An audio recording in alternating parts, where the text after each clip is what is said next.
Kerala studies history and society എന്നുള്ള പേപ്പറിൽ കുറച്ച് ഇമ്പോർട്ടൻറ്റ് ക്വസ്റ്റ്യൻസ് ആണ് നമ്മൾ ഡിസ്കസ് ചെയ്യാൻ പോകുന്നത്. അപ്പോൾ നിങ്ങളുടെ ക്വസ്റ്റ്യൻ പേപ്പറിലെ മോഡലിനനുസരിച്ചാണ് ക്വസ്റ്റ്യൻസ് നമ്മൾ ഡിസ്കസ് ചെയ്യാൻ പോകുന്നത്. അപ്പോൾ 1 മാർക്ക് ക്വസ്റ്റ്യൻ ഉണ്ട്, 2 മാർക്ക് ക്വസ്റ്റ്യൻ ഉണ്ട്, 4 മാർക്സ് ക്വസ്റ്റ്യൻ ഉണ്ട്. അപ്പോൾ 4 മാർക്സ് ക്വസ്റ്റ്യൻ എന്ന് പറയുന്നത് ഓർ ക്വസ്റ്റ്യൻ കാണും, അല്ലെങ്കിൽ ചോയ്സ് ബേസ്ഡ് ക്വസ്റ്റ്യൻസ് ആയിരിക്കും. അത് 2 ക്വസ്റ്റ്യനും ഓർ ക്വസ്റ്റ്യൻ വരുന്ന 2 എണ്ണവും പിന്നെ ഒരേ മൊഡ്യൂളിൽ നിന്ന് തന്നെയായിരിക്കും ക്വസ്റ്റ്യൻസ് വരുന്നത്. ഓക്കെ, അപ്പോൾ നമുക്ക് എസ് എ ക്വസ്റ്റ്യൻസ്, അതായത് തിയറി നോക്കാതെ നമ്മൾ എസ് എ അതിനകത്ത് പഠിക്കാനുള്ള എസ് എ ചാപ്റ്റേഴ്സ് ഉണ്ടല്ലോ.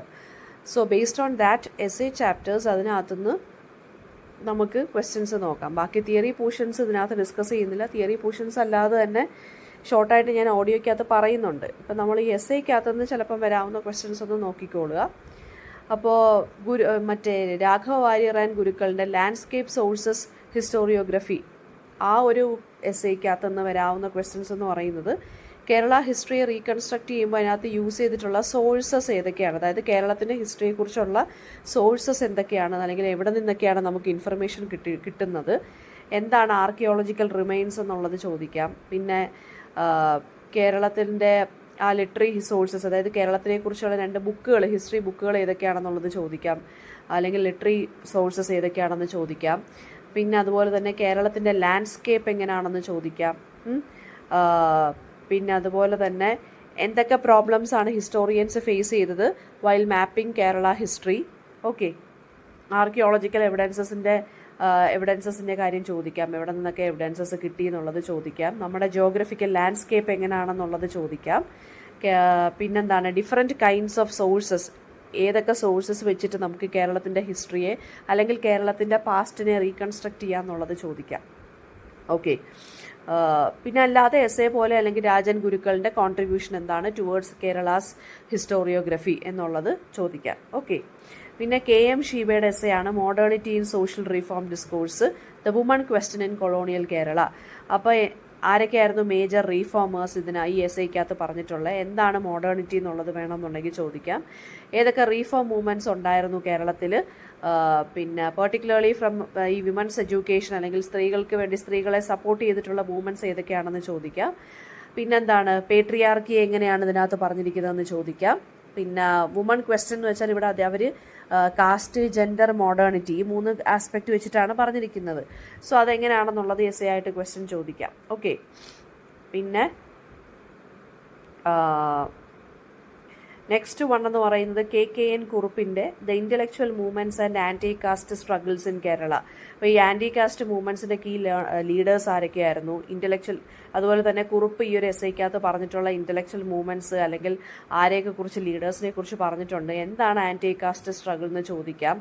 അതുപോലെ തന്നെ എന്താണ് ശ്രീനാരായണ ഗുരു, അയ്യങ്കാളി പോലുള്ളവരുടെയൊക്കെ റോൾ എന്താണെന്ന് ചോദിക്കാം. കാസ്റ്റ് റീഫോംസ് എങ്ങനെയാണ് കേരളത്തിൻ്റെ സൊസൈറ്റി അല്ലെങ്കിൽ ഐഡൻറ്റിറ്റിയെ മാറ്റിമറിച്ചതെന്ന് ചോദിക്കാം, അല്ലെങ്കിൽ ഷേപ്പ് ചെയ്തതെന്ന് ചോദിക്കാം. പിന്നെന്താണ് anti caste struggles in Kerala, അങ്ങനെയും ചോദിക്കാം. ഓക്കെ, നെക്സ്റ്റ് ദാക്ഷായണി വേലായുധൻ്റെ നോ ടു ഹരിജൻ എന്നുള്ളതാണ്. ആരാണ് ദാക്ഷായണി വേലായുധൻ, പിന്നെ അവരെങ്ങനെയാണ് ഹരിജൻ എന്നുള്ള ടേമിനെ ഇതിനകത്ത് ഡിസ്ക്രൈബ് ചെയ്തിരിക്കുന്നത്, എന്താണ് ഹരിജൻ അല്ലെങ്കിൽ ആരാണ് ഹരിജൻ എന്നുള്ളത് ചോദിക്കാം. ഈ ഹരിജൻ എന്നുള്ള വാക്കിൻ്റെ പൊളിറ്റിക്കൽ മീനിങ് എന്താണെന്നുള്ളത് ചോദിക്കാം. ഓക്കെ, പിന്നെ അവരെന്തൊക്കെ വ്യൂസാണ് ഇതിനെക്കുറിച്ച്, ഈ എസ് എക്കകത്ത് അവരുടെ മെയിൻ ആർഗ്യുമെൻറ്റ്സ് എന്തൊക്കെയാണെന്നുള്ളത് ചോദിക്കാം. പിന്നെ വരുന്നതെന്ന് വെച്ച് കഴിഞ്ഞാൽ പൊയ്കയിൽ അപ്പച്ചൻ്റെ നോ ആൽഫബറ്റ് ഇൻ സൈറ്റ്. ആരാണ് പൊയ്കയിൽ അപ്പച്ചൻ, എന്തിനെക്കുറിച്ചാണ് ഈ പോം റിഫ്ലക്റ്റ് ചെയ്യുന്നത്, ഇതിനകത്ത് യൂസ് ചെയ്തിരിക്കുന്ന സിമ്പിൾസ് എന്തൊക്കെയാണ്, എന്താണ് സിഗ്നിഫിക്കൻസ് ഓഫ് നോ ആൽഫബറ്റിൻ്റെ മീനിങ് എന്താണെന്ന് ചോദിക്കാം. പിന്നെ ഈ പോയത്തിൻ്റെ ടോണും മൂഡും എങ്ങനെയാണെന്നുള്ളത് ചോദിക്കാം. ഇനി അപ്പർ കാസ്റ്റ് കൺട്രോളിനെ കുറിച്ചൊക്കെ പറയുന്നുണ്ടെങ്കിൽ അതിനെ എങ്ങനെയാണ് ക്രിട്ടിസൈസ് ചെയ്യുന്നതെന്നും ചോദിക്കാം കേട്ടോ. പിന്നെ ഇതിനകത്ത് തീംസ് എന്തൊക്കെയാണെന്നും വരാം. ഇനി ശ്രീനാരായണ ഗുരുവിൻ്റെ അസർട്ടൻമെൻറ്റ് ഓഫ് കാസ്റ്റ് എന്നുള്ളതിനകത്ത് ആരാണ് ശ്രീനാരായണ ഗുരു, അദ്ദേഹത്തിൻ്റെ ഈ ഒരു വർക്കിനകത്തുള്ള സെൻട്രൽ ആർഗ്യുമെൻ്റ് എന്താണ്, എന്തിനെക്കുറിച്ചാണ് ഇത് പറയുന്നതെന്ന് ചോദിക്കാം. ഗുരു പ്രൊമോട്ട് ചെയ്യുന്ന 2 ഐഡിയാസ് എന്തൊക്കെയാണ്, അല്ലെങ്കിൽ കാസ്റ്റിനെ കുറിച്ചുള്ള അദ്ദേഹത്തിൻ്റെ ഐഡിയാസ് എന്തൊക്കെയാണ്, ഫിലോസഫി എന്താണ് കാസ്റ്റ് ഐഡൻറ്റിറ്റിയെക്കുറിച്ച്, അല്ലെങ്കിൽ അദ്ദേഹത്തിൻ്റെ സ്പിരിച്വൽ ആയിട്ടുള്ള തോട്ട്സ് എന്തൊക്കെയാണെന്നുള്ളത് ചോദിക്കാം. പിന്നെ ഗുരുവിൻ്റെ ആർഗ്യുമെൻ്റ് എന്താണ് ഇക്വാളിറ്റിയെ ബേസ് ചെയ്തിട്ട് അല്ലെങ്കിൽ റിലിജനെ ബേസ് ചെയ്തിട്ടുള്ളത് എന്നൊക്കെ വരാം. പിന്നെ കെ സരസ്വതി അമ്മയുടെ ഹാഫ് ചേസ്റ്റ്, ആരാണ് കെ സരസ്വതി അമ്മ, അല്ലെങ്കിൽ അവരുടെ വർക്ക്സിൻ്റെ പേരോ അങ്ങനെ വെച്ചിട്ട് ചോദിക്കാം. അല്ലെങ്കിൽ ഹാഫ് ചേസ്റ്റ് എന്നുള്ള വർക്ക് എഴുതിയത് ആരാണെന്ന് ചോദിക്കാം. ഈ ഹാഫ് ചേസ്റ്റിൻ്റെ സ്റ്റോറി എന്തിനെയാണ് മീൻ ചെയ്തിരിക്കുന്നത്, മെയിൻ ക്യാരക്ടർ എന്താണ്, അല്ലെങ്കിൽ മെയിൻ ക്യാരക്ടേഴ്സ് എന്തൊക്കെയാണ്, ഇതിനകത്ത് സിമ്പിൾസ് യൂസ് ചെയ്തിരിക്കുന്നതൊക്കെ ചോദിക്കാം. പിന്നെ ജെൻഡർ ഹിപ്പോക്രസിയെ അല്ലെങ്കിൽ പേട്രിയാർക്കി എങ്ങനെയാണ് ഇതിനകത്ത് ക്രിട്ടിസൈസ് ചെയ്തിരിക്കുന്നതെന്ന് ചോദിക്കാം. ഇതിൻ്റെ കോണ്ടെക്സ്റ്റ് എന്താണ്, അല്ലെങ്കിൽ what do you mean by half chaste in the story എന്നുള്ളത് ചോദിക്കാം. വിമൻസ് സെക്ഷുവാലിറ്റി എങ്ങനെയാണെന്ന് ചോദിക്കാം. അതുപോലെ തന്നെ എന്താണ് ഇതിനകത്ത് നറേറ്ററിൻ്റെ പേഴ്സ്പെക്റ്റീവിനെ കുറിച്ച് ചോദിക്കാം. കഥ പറയുന്ന ആളുടെ പേഴ്സ്പെക്റ്റീവ് എന്താണെന്ന് ചോദിക്കാം. പിന്നെ ഫെമിനിസ്റ്റ് സിഗ്നിഫിക്കൻസ് എന്താണ്, ഇതിനൊരു ഫീമെയിൽ പോയിന്റ് ഓഫ് വ്യൂയിലൂടെ ഈ ഒരു സ്റ്റോറി എങ്ങനെ പറയാം എന്നുള്ളതും ചോദിക്കാം. ഓക്കെ, അല്ലെങ്കിൽ ഇപ്പം അതിൻ്റെ റെലവൻസ് എന്താണ്, ഇപ്പോൾ ഈ കണ്ടംപററി പീരീഡിൽ ഇതിൻ്റെ ഈ സ്റ്റോറിയുടെ ഇമ്പോർട്ടൻസ് എന്താണെന്ന് ചോദിക്കാം. പിന്നെ വേണം എന്നുണ്ടെങ്കിൽ വരുന്നതെന്ന് വെച്ചാൽ ഈ ഒരു സ്റ്റോറിക്കൊരു മറ്റൊരു എൻഡിങ് അതൊന്ന് ജസ്റ്റ് ഒന്ന് ആലോചിച്ച് വെച്ചേക്കണം കേട്ടോ. ഇങ്ങനെയൊക്കെ ചോദിക്കാം നിങ്ങൾക്ക്. അതായത് ലാസ്റ്റ് ക്വസ്റ്റ്യൻ എന്ന് പറയുന്നത് ക്രിയേറ്റ് എന്നൊക്കെ വരുന്ന ആ ഒരു സെക്ഷനകത്ത്, അല്ലെങ്കിൽ ആ ഒരു കീവേഡ് വെച്ചിട്ട് ചെയ്യുന്നതിനകത്താകുമ്പം ഇങ്ങനത്തുള്ള നിങ്ങളെ കൊണ്ട് സ്വയം എഴുതിപ്പിക്കുന്ന കാര്യങ്ങളൊക്കെ ആയിരിക്കും 4 മാർക്സിന് ലാസ്റ്റ് ക്വസ്റ്റ്യനകത്തൊക്കെ വരുന്നത്. അപ്പോൾ ഇങ്ങനെ, അതായത് നമ്മൾ പഠിച്ച ഹാഫ് ചേസ്റ്റ് എന്നുള്ള സ്റ്റോറിക്ക് നിങ്ങളായിട്ട് വേറൊരു എൻഡിങ് കൊണ്ടുവരുവാണെന്നുണ്ടെങ്കിൽ, അതിൻ്റെ ക്ലൈമാക്സ് മാറ്റുവാണെന്നുണ്ടെങ്കിൽ എങ്ങനെയാക്കാം, അങ്ങനെ ചോദിക്കാം. ഓക്കെ,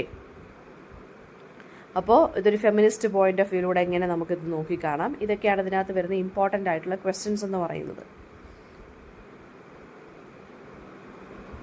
അപ്പോൾ ഓരോ എസ്സേ എടുത്താലും അതിനകത്തുള്ള മെയിൻ ആർഗ്യുമെൻറ്റ്സ് എന്തൊക്കെയാണ്, മെയിൻ ടേംസ് എന്തൊക്കെയാണ് ഡിഫൈൻ ചെയ്തിരിക്കുന്നതെന്ന് എന്തായാലും അറിഞ്ഞിരിക്കുക. അപ്പോൾ 4 മാർക്സ് ക്വസ്റ്റ്യൻസ് ഒക്കെ ചോദിക്കുമ്പോൾ അത് തന്നെ കോട്ട് ചെയ്തൊക്കെ നമുക്ക് എഴുതാൻ സാധിക്കും കേട്ടോ. പിന്നെ 4 മാർക്സ്, 2 മാർക്സ്, 1 മാർക്ക്, ഇതാണ് നിങ്ങളുടെ ക്വസ്റ്റ്യൻ പേപ്പർ പാറ്റേൺ എന്ന് പറയുന്നത്. Module 5 is not for your examinations. പിന്നെ എന്താണ്, എന്തെങ്കിലും ഡൗട്ട് ഉണ്ടെന്നുണ്ടെങ്കിൽ കമൻറ്റ് സെക്ഷനിൽ ചോദിക്കാം കേട്ടോ. Thank U.